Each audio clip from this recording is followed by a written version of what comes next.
Good afternoon, goeiemiddag almal. Ek sien baie van my collega's and I see some very familiar faces around the table.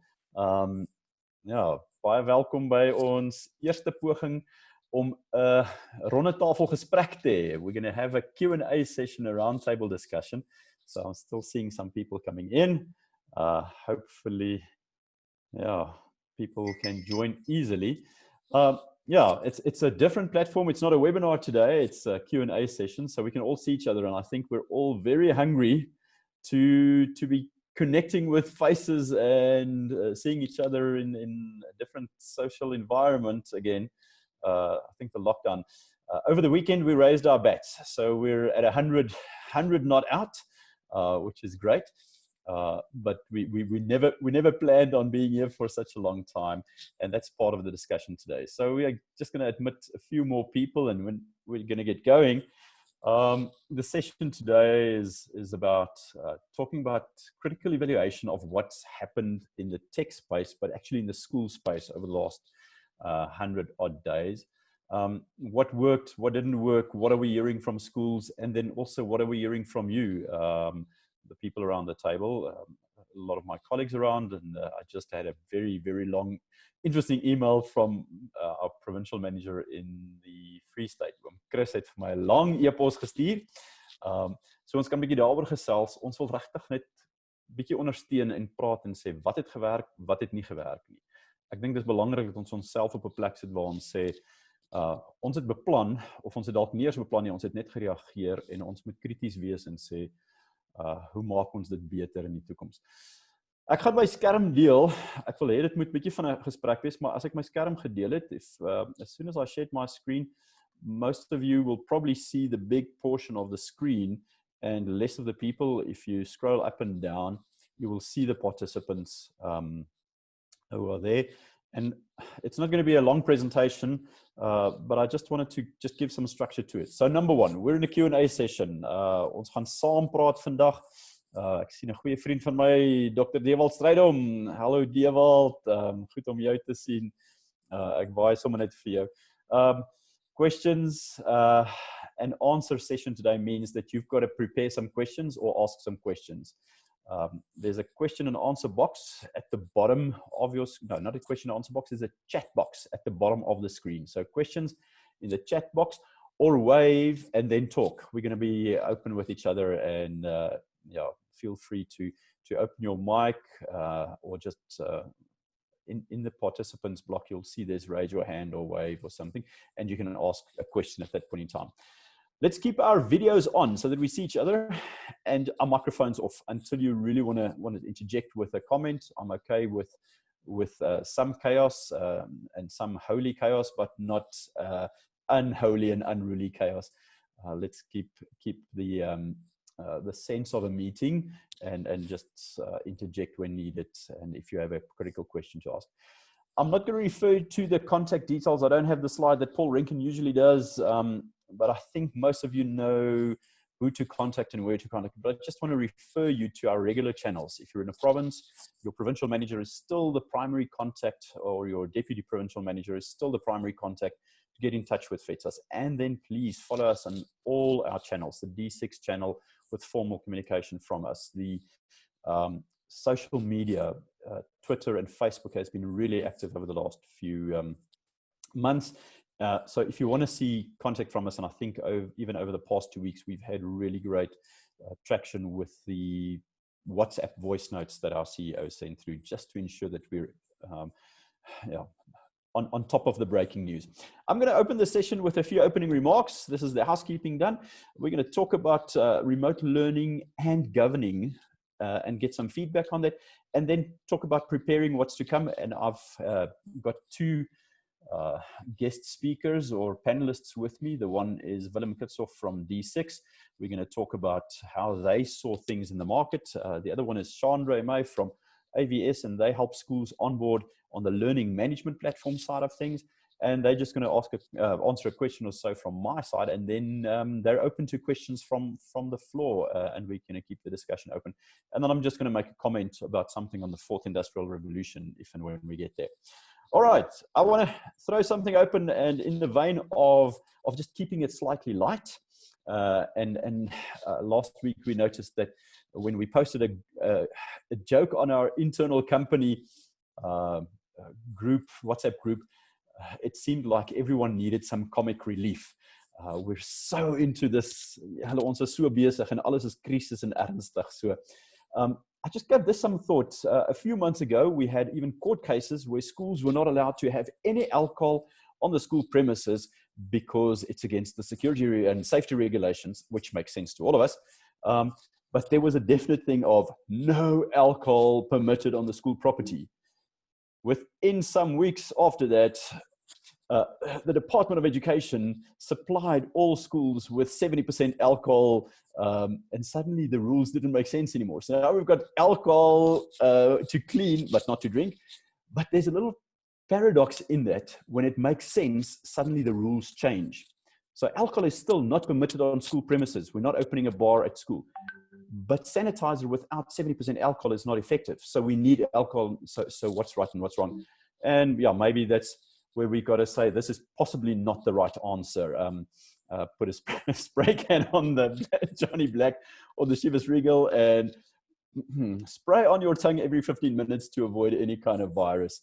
And I'm sure looking at some of the faces now, I see there's a lot of laughing going on. Had the mics been open, yeah, we would have all had a chuckle now.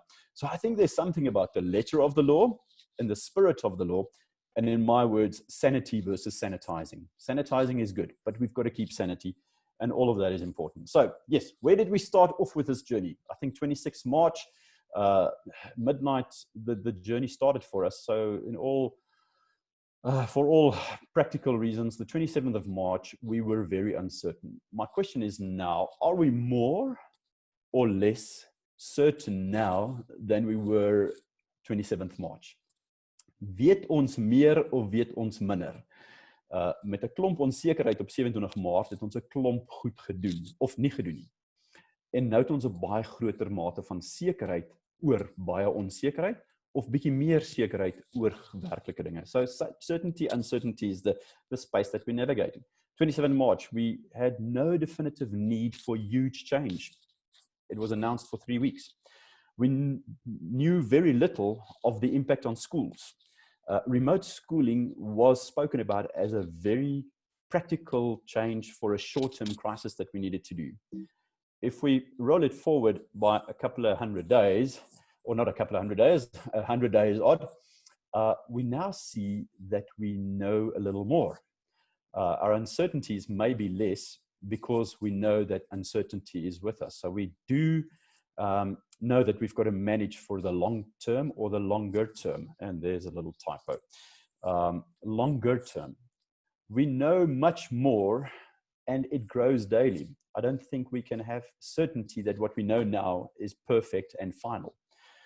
We suddenly start seeing, and I've got a lot of schools that's calling, that's mailing, remote schooling is looking like a long or a longer term viable option. There seems to be a sense of systemic change, never mind just a practical change, because suddenly we're seeing the value. Ons begin besef wat die waarde is van 'n les opneem, 'n les op 'n stelsel hê. En yeah, there's just some systemic change that's starting to creep in the way we think and the way we do. So what we know now is this is not a 3-week issue. We also know that it's possibly not a linear projection or progression, and we can go either way from the lockdown level that we're in. If I read the news correctly, we can go any way with this. The department, the government, they're not firm on decisions, but we must know that it can change anytime going backwards or going forwards. COVID-19 is one issue, but remote learning may extend for longer, for far longer. COVID-19 is a definite short-term crisis, but how we use technology and how we change our setup might be, for the good of it, a longer-term effect. And that's what I think we need to start thinking of. And I see some heads nodding to say, yes, we're suddenly thinking of different ways of doing things because we were never forced to do that. We have a new model that's in this gray area of not deregistering for school and doing homeschooling, but also not attending school. I don't know what to call it, schooling from home, homeschooling, but not from a homeschooling institution. So there's a definite model there for the comorbidities in both the teachers as well as the learner side, and then the interruptions. We must learn to live with, and I put in brackets there, through it until a vaccine is developed. And we don't know when that is, but we will have to adapt to this. And I love seeing so many schools back. My kids' own school, we're at 100% of the grades back at 50% of the learners. And it's going well. My kids are smiling, and it's really good to see that. But we know that every day we're going to have to live and deal with this. And we must plan for beyond this time. We must think of post-COVID-19 somewhere in our thinking as governors. Some EdTech quotes that I just wanted to relay. Some of the people said this in some of our own webinars. Adam, I don't remember his surname now, said in our robotics webinar, change is very slow until it is sudden. So for the past several years, we've been thinking change is coming in the education space, and it never came as a sudden burst, but change was slow and suddenly it is huge and sudden. Wesley Lynch from Snaplify said in another webinar that I heard him speak, he said, when someone asked him what will change, and he said, there is nothing new. It is just very accelerated. So the tools that we have, some of the tools have been around for years, but we've just never used it at the speed that we've been using it. So daar's niks niets nie, maar dis alles net baie vinniger op ons afgedwing, of ons het vinniger besef dat dit waarde vir ons. And then last week someone said this, and I don't know who it was, 5 years of digital transformation took place in 2 months. We've been talking digital transformation in the FEDSAS sphere, in the education space. If you attend all the webinars, not the webinars, the seminars, the conferences, people have been talking about digital transformation in business and in education, and it's been very slow, and suddenly it took place in the last 2 months. I think a lot of schools will tell us, and they have told us. We've actually done a survey, and 600 of our schools told us what they've done over the past 2 months and 3 months to adapt and use technology at a very fast pace. All right, so we're going to do a little feedback session on remote learning. Remote learning is not e-learning. We called it continued learning as well. So how do we keep learning whilst not at school? So it's the school-based learning with the teacher, but it's at home, it's with the parents, through the parents, alongside the parents, and these kind of things. And I've asked 2 guests to join me, Willem and Chandra, if you guys can open your mics so long. I've got a question for Willem to start off with. Willem, I'm going to unshare my screen and I'm going to read this. Then we can have everyone see each other. So let's get interactive. So the question there is, what did D6 see in the market? And you asked me if you could be brutally honest, but tell us what happened in your space as far as communication goes, I think, which was critical to parents from the sector to schools and everywhere. What happened recently with screening? How do you see the admin world changing? I think attendance is one of the biggest data points that schools have to record daily. But over to you. How did you see things over the last 100 days from the administration, management, and governance side of that? Thanks, Riaan. Thanks for having me. Maybe just in terms of our numbers, what we've realized, or what happened in the D6 world is the total active app users since March increased from about 800,000 active users per month to about 1.2 million users per month. And that was not attributable to new schools necessarily signing up, although that also happened. But we all of a sudden saw a massive increase in parents having to utilize a form of digital communication channel to receive information from the school. I think a lot of schools are still dependent on learners portraying the message or getting the message to the homes. But that was obviously not possible during lockdown. So schools all of a sudden realized that they have to use some form of digital communication platforms to get the message through to the parents. I sort of tend to agree with what Wesley says, that I don't think a lot will change. I think the way that schools utilize technology is definitely going to change. But I think parents and the general public all of a sudden realize that there's so much more to a school than just tuition. It's not about just learning. I mean, a school enable everything else. As parents, as an example, if you have full-time jobs, you can't do homeschooling. It's not a viable alternative for you. And I hope that reality struck parents more, that the value that the schools offer are so much more than just providing education to their learners. I think access to real-time accurate data and innovation within how schools are being managed is also something which we see almost like as a bit of a scramble, similar to the LMS or learner management platforms that had to be implemented all of a sudden. And it's something which it's the unknown unknowns that we continue doing a lot of the stuff as we've done it in the past just because it works, but we don't necessarily force ourselves out of our comfort zones. And I think the benefit, if I can ever call COVID a benefit, I think the benefit was forcing ourselves out of our comfort zones and making new normal, not necessarily a significant difference to what we were used to, but rather that we don't have to be scared of adopting tech, but rather that it can actually benefit us. So I think similar to what Wesley said, I think there's going to be a massive acceleration in adoption of technology. If caught hand and all of a sudden something strikes, they must be in a position where they can actually just continue as normal because everything is in place. We, from a company perspective, as an example, we've been trying to do the remote working even before COVID, and interestingly enough, when COVID struck, it was almost business as usual to a large extent, and I'm grateful for it. I think it was a blessed position to be in, but I think this scenario that we went through forced our thinking to be different and to start adopting technology proactively, especially from a managerial perspective, and not only what happens in the classroom. I think a lot of our schools where they had to manage multiple different platforms, all of a sudden staff members have to engage with their parents from home.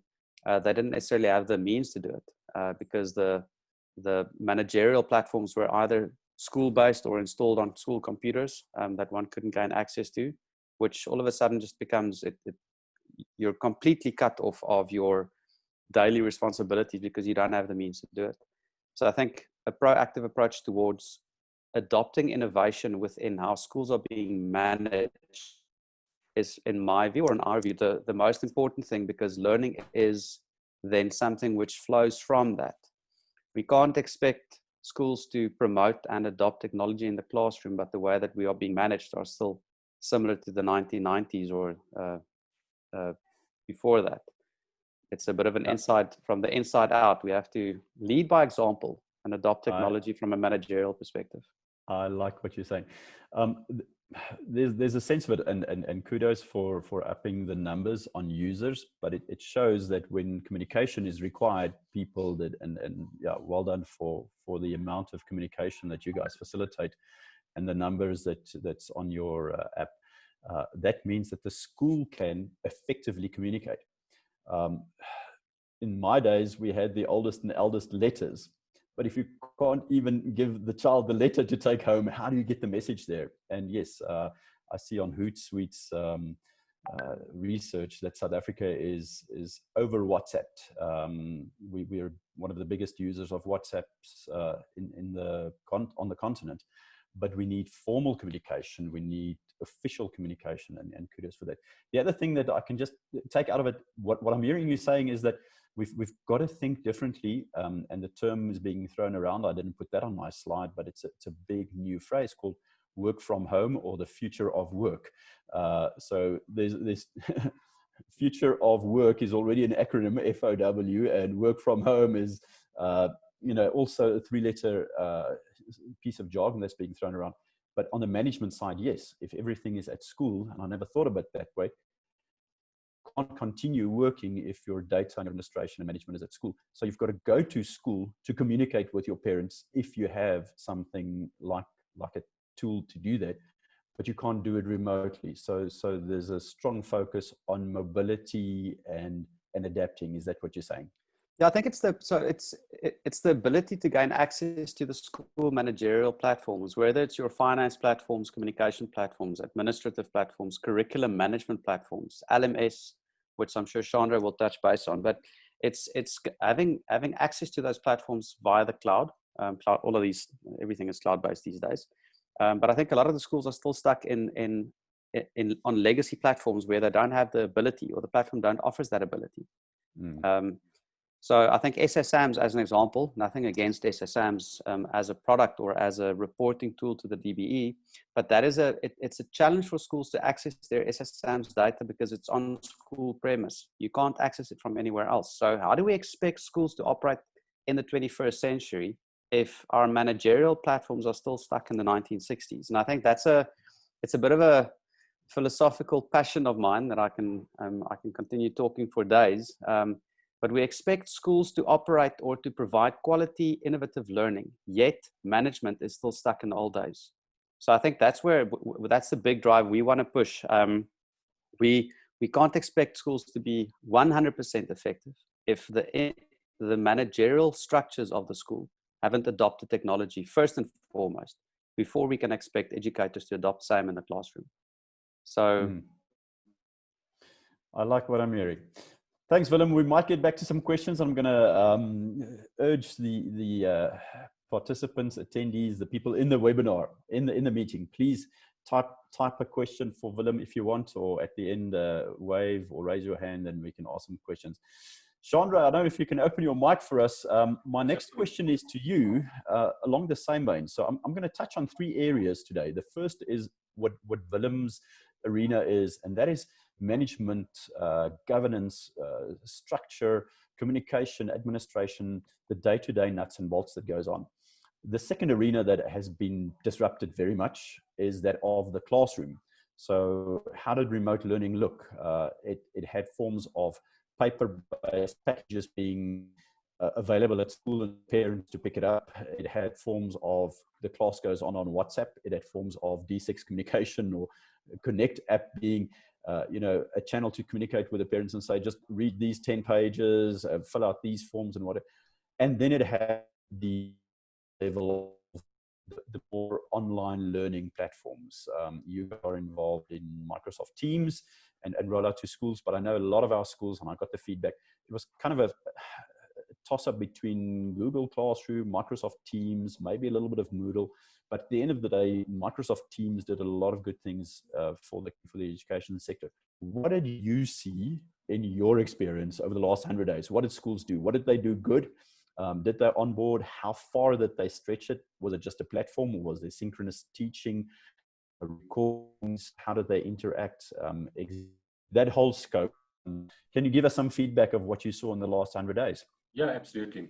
So I think, starting off, and I think you mentioned it in your opening slide, it was almost a 21-day plan. What do we do for the next 21 days? And the expectation, after the 21 days was that life would return to normal, which obviously wasn't the case. And now we've shifted our mindset to, okay, what have we implemented in the 21 days? And that we have, can we extend that to a more permanent solution? And this is where, initially we brought out a Bring Your Own Home campaign, which is targeted at our commercial customers and our corporate customers in terms of how do we enable every business user to be able to work from home, collaborate with, with their team members from home or virtually, it doesn't have to be at home, pretty much anywhere where you are. And then, we brought the same concept into the schools environments to say that there is no reason that the academic curriculum should be paused or should be put on hold just because of the pandemic, and as serious as the pandemic is, it doesn't take away from the fact that education is just as serious, and one would hate to have to try and prioritize one or the other, and we shouldn't. And for that reason, we should be able to embrace technology to be able to educate users and to be able to get teachers to perform that leading role.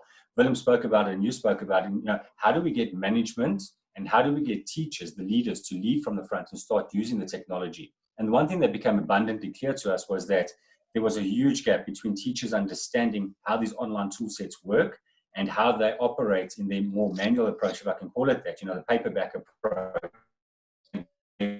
And there's a huge gap. I'll be honest, you know, we did go through a process where we could take a couple of schools through our Bring Your Own Schools offering.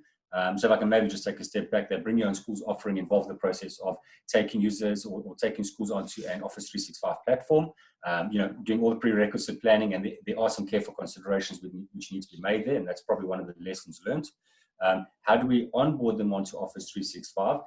And then not just leave them, you know, to try and figure it out themselves, but how do we go one step further and say, we're going to leverage Microsoft Teams as a learning platform. And for that purpose, we're going to, through this offering, facilitate classroom setups. We're going to facilitate learner setups and learner associations to assignments and places. That's all well and good. The only way we would affect it is with the buy-in and the education of the teachers themselves. So that was probably one of the biggest gaps. And, you know, from a teacher's perspective, you have to understand that they're used to teaching in a classroom. They're used to, you know, opening up textbooks and marking physical exam papers and whatever the case may be. So their challenge, and it's a challenge that's not going to go away very quickly, is how do I take all this paperwork and all this manual methods that I've been using, and how do I translate that data really into an online platform? And then again, how do I go and classify that data, you know, to certain degrees? So that was some of the biggest challenges. But at the same time, you know, we took those challenges and we converted them into opportunities through this offering. So we've got some very, very good collateral on this offering. More than happy to share it. I think, Riaan, you obviously have quite a bit with you as well, if we can distribute it to the forum. But essentially, it was the process of onboarding Office 365, creating teams, creating the classrooms, enabling the teachers to be able to start educating themselves, first of all, bringing their learning material into the platform. And then it becomes a matter of how do we now collaborate with children?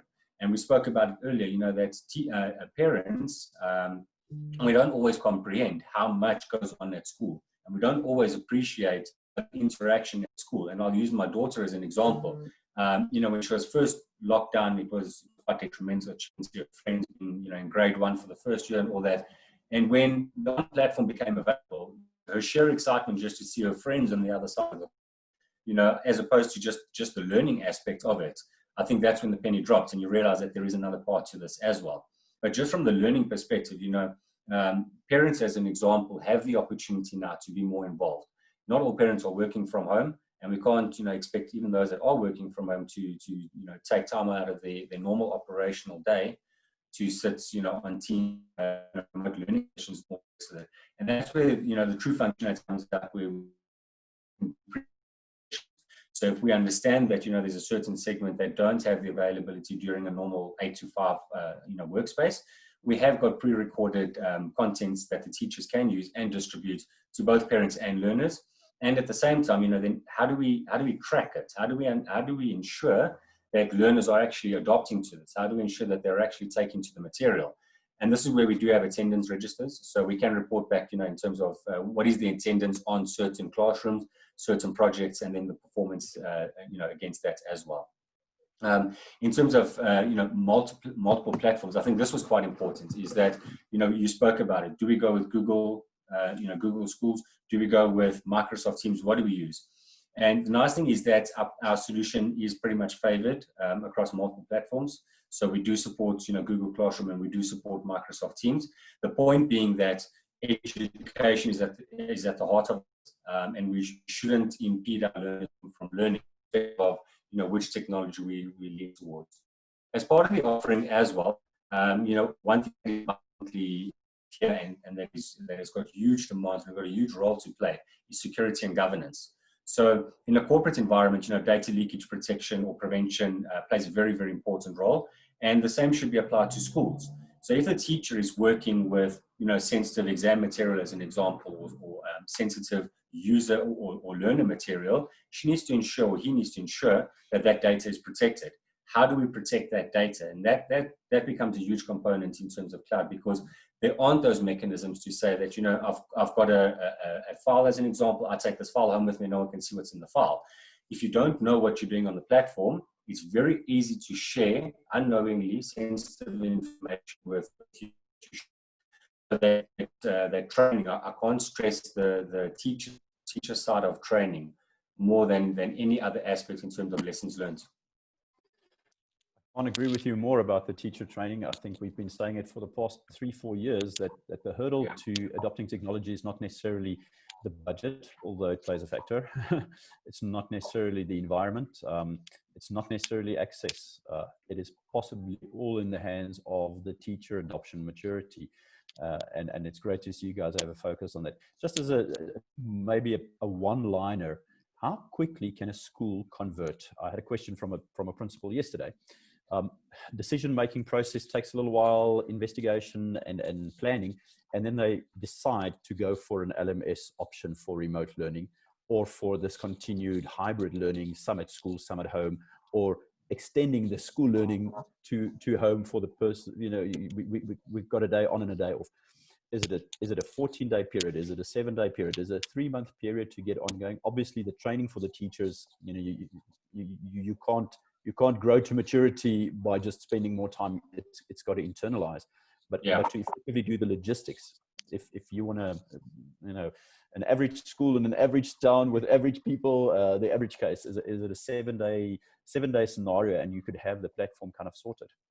So I wish I could commit a time frame to you and give you some sort of indication, but it really does depend. And the reason for that is, you know, the prerequisites. So, or there's a couple of pieces to this.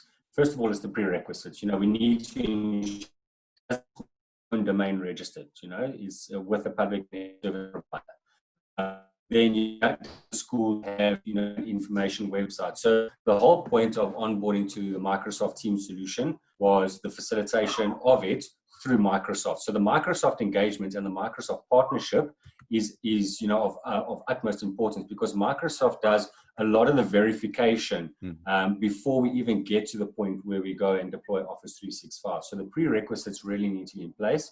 And if they aren't, so you can imagine a scenario with a school that doesn't have their own domain name registered. You know, we've got to go through the supply chain process to get going. I don't know if the public RFQ processes, as an example, assuming that all the prerequisites are in play. You know, and it's not just those that I mentioned. There are others as well, onboarding documents and whitelisting of domains by Microsoft and so on and so forth. But that whitelisting period from Microsoft can take up to 7 days for approval. So the prerequisites portion of this does tend to take some time, and the quicker we can get through that, you know, the faster we can move on to the actual configuration and get to the final point. We have had an instance, you know, where a lot of the prerequisites were in place for one of the schools, and we had that onboarding done within 10 days, and was quite successful. And that onboarding, as I mentioned earlier, included, you know, the setting up of the classrooms and the learner associations, but then also securing the platform through Kaspersky for Office 365, as well as ESET from an antivirus perspective. The biggest challenge we have here, Riaan, and you mentioned it, was, you know, in terms of the teacher training or the broader spectrum change management, because this solution is entirely dependent on change management and the way in which change management is handled. Change management through teachers and change management through users. You must understand that right now, and we did mention it earlier on the call, people are so used to using WhatsApp. I mean, we still fall victim to it, where we do a lot of our, you know, our business projects, and we communicate that with customers and a lot of times government customers as well through WhatsApp as the official channel of communication. Or, you know, we use Skype, traditional Skype, or we use Skype for Business or Teams. So the point is that we need to create a platform where we can, you know, we can centralize. But in order to do that, we have to be able to get the prerequisites done. After the prerequisites are done, there's still a massive amount of work, which I alluded to earlier, you know, in terms of data migration and all the rest of that. So I know it's a very, very long answer, and I think you were hoping for a short answer. Quite difficult to say, but I mean, we could get it done within, you know, 10 days. And it could take as long as probably, you know, 2 months, depending on how long prerequisites take us, and also the level of data migration that needs to go into it. However, we do view this as it's a rapid onboarding service. So the way that we treat this to our customers is that it is not, you know, a long life cycle to this. There is a long life cycle for certain aspects, such as, you know, managed services going forward, and how do we ensure continuous improvements on some sort of a managed services against this. But initially, it's really, really targeted at quick in, quick out, get the schools involved, get them onboarded, get the learning material in, and just get the users start educated. And from there, we can always enhance the platform. So Microsoft have this philosophy where they talk about move fast or move quickly and fail back fast. And it couldn't be more true.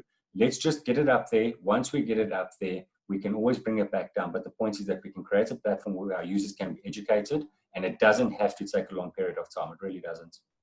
Brilliant. No, thanks for that. So, I mean, indication is there. It's not a year turnaround to get this going. There were schools that successfully changed over the last 100 days and got themselves going. And had they started earlier, they would have had more traction earlier on in the 100-day cycle. I want to urge our audience to, if there's a comment or is a question in there, just pop it into the chat. We'll see the activity there. So just let us know if you've got a comment or so. I want to share my screen again and just continue with mine. I wanted to focus on 3 areas. The one was what Willem summarized for us, and that is that we've got to think differently, management, governance, managerial wise. The second one was what happens in the classroom. And the third one, and unfortunately my speaker had a problem. He had to take his wife to the hospital, not COVID related, but car accident related, and not serious. But Resolute Robotics is a company that's specializing in the world of the 4th industrial revolution. And I think Willem alluded to that as well, that we want our kids to embrace the 21st century. We want our kids to live in the 4th industrial revolution, if that's a time span or an era. And yet we've got to adapt our management of equipment and tools and the style and philosophy that we use. We want the teacher to be able to connect and address the learners possibly online in a case like this. But then Resolute Robotics had something amazing. And if you follow our Facebook page or even look at it, I don't think it's on our YouTube channel, but it's definitely on our Facebook page.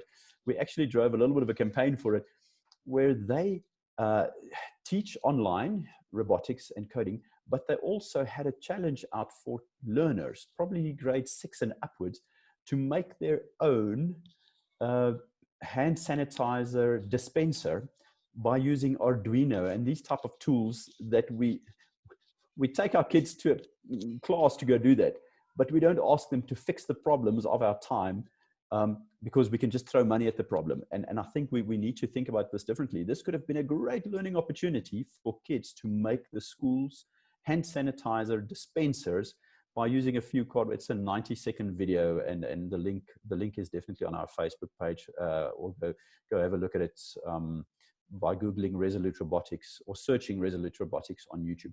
So there's 3 elements. What are we learning and teaching to fix the problems of our time?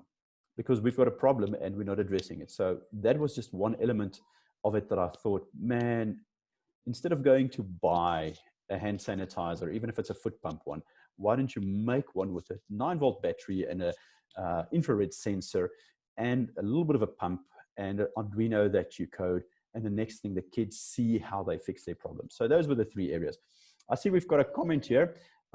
Did you experience any tech price increases during this time? I think it's critical to think of the economy. What we've seen is some of the tech solution providers, the internet solutions, service providers, they have embarked on employing more people. In some cases, My Broadband reported on it. So there were a lot of things in the space as far as the economy goes, but most of us experienced shortage and that kind of thing. Willem, Chandra, anyone, did you see any tech prices change during this time? I was not aware of any serious price changes following on Takealot, following on some other home buying sites. But any comment from you 2 guys? Willem?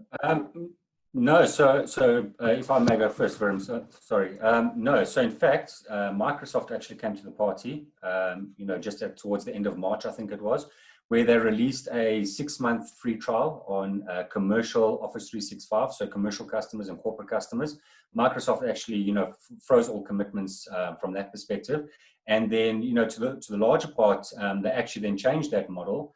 And they said that we would allow a 12-month engagement on Office 365, and they would freeze the first 6 months of that Office 365, and you'd only pay from month 7 onwards. Now, it has since become Microsoft's financial year end on the 1st of July, and it looks like they have gone back against that, and for good reason, because there are a lot of customers who were converting their paid-for environments to free 6-month trial tenants.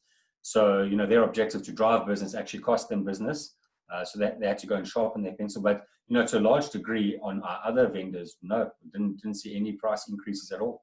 Yeah, it actually cost Microsoft not business, but it cost them money. They made a lot of things more freely available. Willem, from your side, did you see anything in the school economy, the education economy? You're muted, Willem.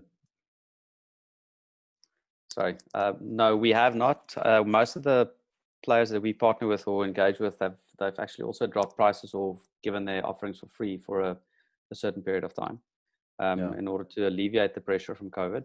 I think tech companies are in the position where they can do so to support, because it's not necessarily always time and material. It's software as a service or whatever the case might be, which gives them the ability to actually support where needed in this time. Quickly going to share my screen again, just end up, I don't see a ton of questions coming in, and I was hoping for waves and people hopping in. I just want to finish up what we've seen. I spoke about we spoke about learning platforms. We spoke about communication and screening in a sense.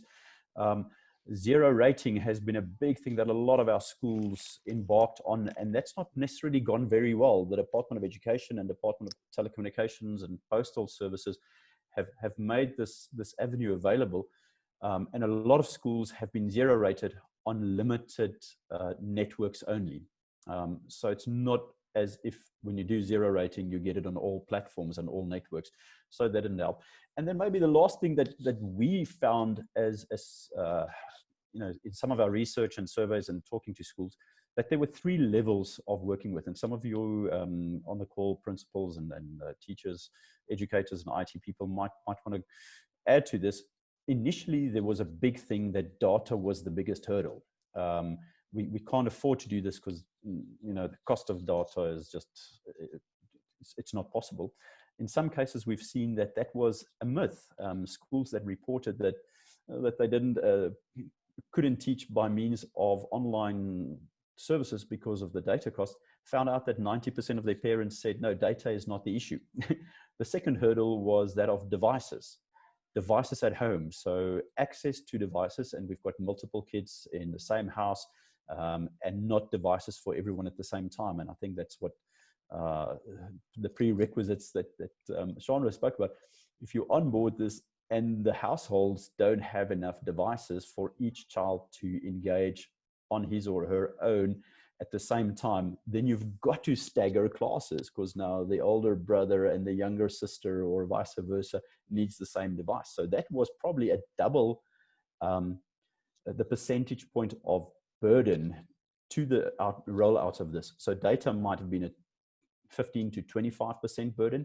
Devices was probably a 30 to 40% burden. And then the parental support, especially in the lower grades, that was, you know, sending work home is one thing, but if the parent needs to onboard the child, the learner in front of the computer, if the parent needs to facilitate the process, a lot of parents were still working, and that was probably close to a 50% burden in some cases. That's just some of the feedback that we got. So what is to come? And I want to end this call in about 3 minutes time. So if there's questions, pop it in now. We know there's something like lockdown learning and teaching. It is with us. And I want to emphasize that schools are in this position that some learners will not deregister, but will not be at school, either by means of just natural absentee or comorbidities, or maybe risk. You know, parents, I think our CEO said it so aptly on Sunday night in the voice note, where we must know what and debate what we may and may not do. That's the legal side. But we must also take into account what we must do. And that is the moral. What is best for our school and for our learners and for our teachers? And I think parents do that same thing. So we're going to see lockdown learning with a variable, maybe 10, 15% kids not at school possibility. Phased in learning, which is happening now, and then interruptions. My kid's own school had a positive COVID case. One grade 7 class last week could not come to school because the standard operating procedures tell us that is how you do this. The protocol will tell us that we're going to have interruptions, and half a grade or a class or 10 learners might be enforced to not be there. How do we prepare for that? And make that part of a longer term solution. Screening, tracking and tracing, I think that's very important. We're going to see a lot more of that. And I think schools are doing well with that. D6 had their intervention free of charge option of screening and filling out the form before you get to school. Contactless payment. I was contacted by a radio station not long ago, and they asked, but is this now more important than ever before? Yes, it is.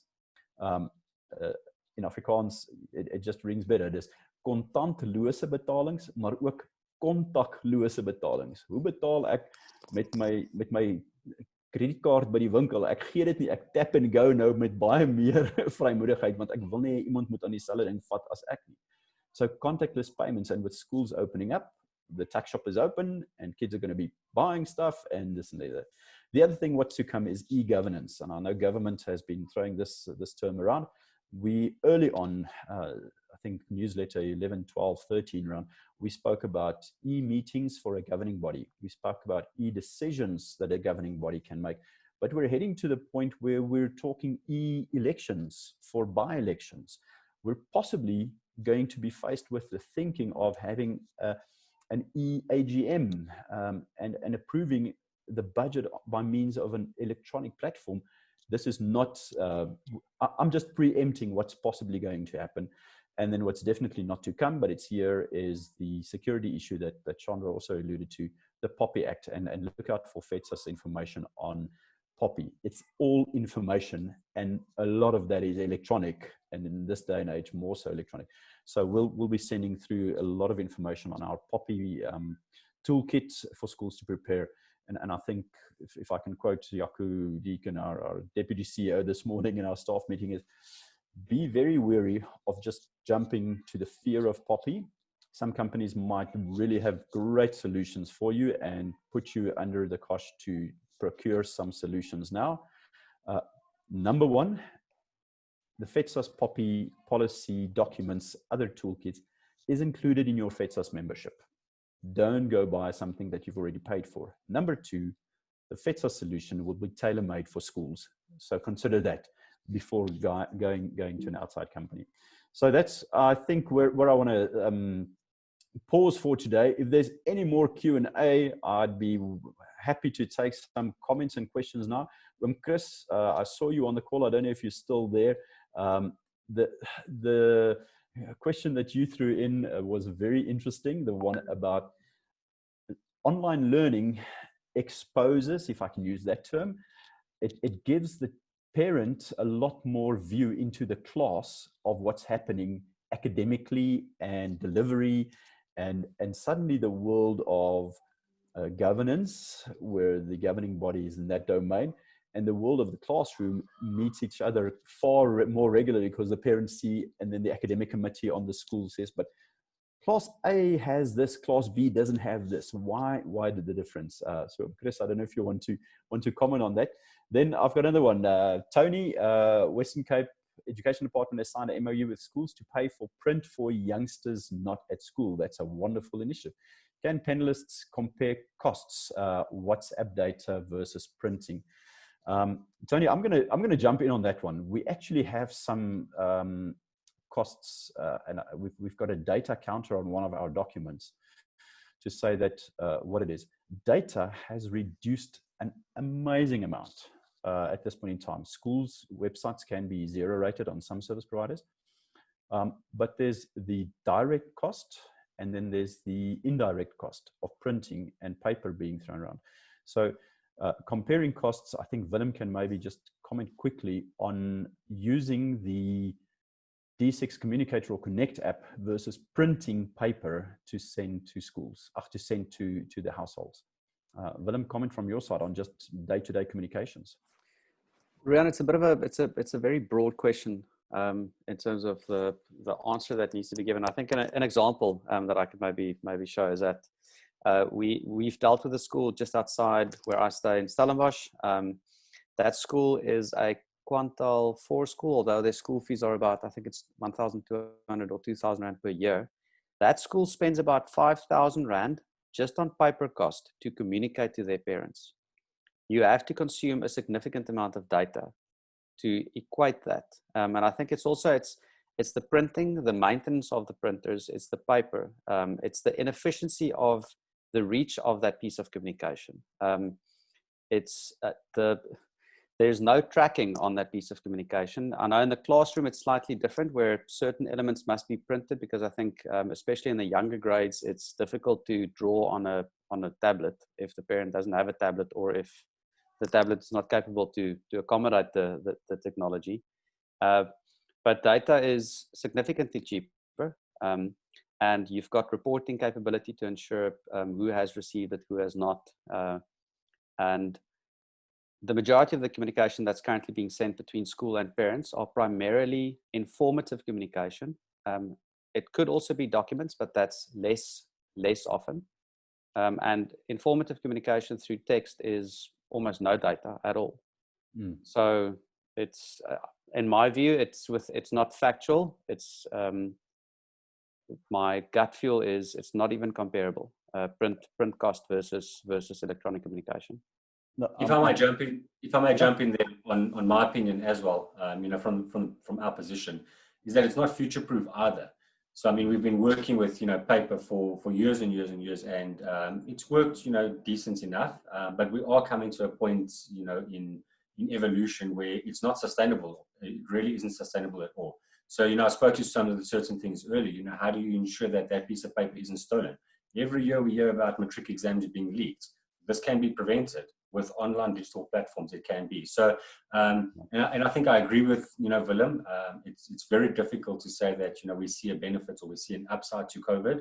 But if we could use the position that we're in, there really is the upside that we could start forcing the fourth industrial revolution, because there are factual reasons that back it up. It's not because we want to bring young modernized technology into the fold.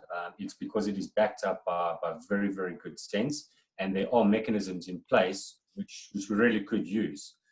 So I to that extent I agree. It's not future proof. The other comment there as well is that data providers are being pressured to the point where zero rated data services are going to become more and more available. So if we're looking at it from a data perspective, I don't believe it's a strong argument at all. And I also don't believe, looking at it from a price point only makes sense or is fair, because you have to consider the additional features and protection mechanisms that you get that you never had previously at the cost that you're getting it at. So even though the cost, isn't a rand for rand comparison, you really have to weigh up what you get that you didn't have before, specifically again with security in mind. Yeah, I want to make a last comment on that, which none of you alluded to.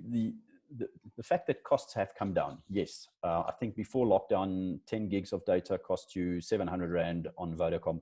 Now it's 189. But we replace one cost with another cost, like data with paper or even data with petrol. The other side of it is, the second comment that I want to make is, some data packages have the unlimited line item next to it. So you pay a fixed rate and it's not for free, it's just unlimited. But we were all very happy in the BBM years to say, my BBM is for free, WhatsApp costs money.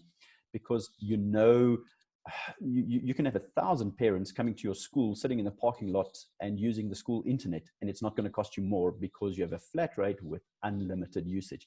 And a lot of home packages are that way as well. Okay, I don't know if Chris wants to make a comment on that, or one of the principals maybe want to join in. I don't want to put someone on the spot, but we got to close off the difficult question of parents having a view into the classroom because we're doing online learning. And it's not the only school or the first school that have spoken about that. And some schools have possibly opted not to go that route. Chris, is jou microfoon oop? Wil jy vir ons 'n bydrae lewer, of is daar iemand van die FEDSAS span wat wil sê, daai mandaat oorvleueling tussen die professionele werk van die skool, die onderwysers en die hoof, en die beheerliggaam komitee vir akademie wat nou sien wat gebeur. Wat gaan oom se antwoord wees vir daai beheerliggaam? Riaan, kan julle my hoor? Ja.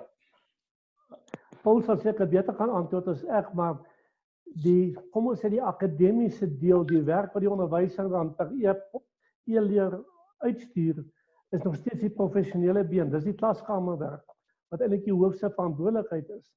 Maar omdat die beheerliggaam met sy akademiese tegnologiekomitee die infrastruktuur skep sodat die skool e-leer kan toepas, voel hulle het 'n direkte inspraak nou in wat in die klaskamer gebeur. En dit maak dat partye binne die beheerliggaam lekker kwaad word vir mekaar en ook die personeel. En ons weet aan elke skool, ek was self 'n skoolhoof, jy het jou onderwysers wat meer lui is of meer werk of minder werk en niks meer. En nou word hulle pertinent in mekaar afgespeel en die ouers stel eise oor teenoor die skool of teenoor die beheerliggaam oor onderwysers wat hulle voel nie hulle kan bring nie. En dit kan groot wrywing veroorsaak uiteindelik tussen die onderwyssektor en die beheersektor van die skool.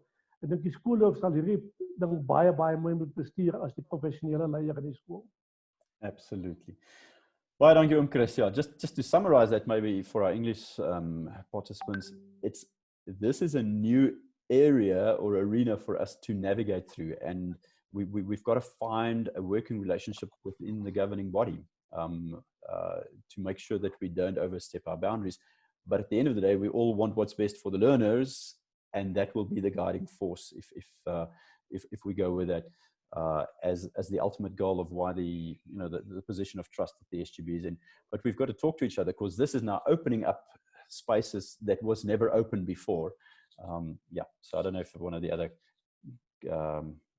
principals might want to make a comment there. I don't see anyone hand raising at the moment. I've got a comment here. I teach at a public school and we have a major problem in relation to data. I can understand that, especially in relation to learners accessing classes. Also recently, I set out a Google survey at our school and a response did not even reach 40% by the time we closed the survey. Can anyone advise how we could navigate such problems?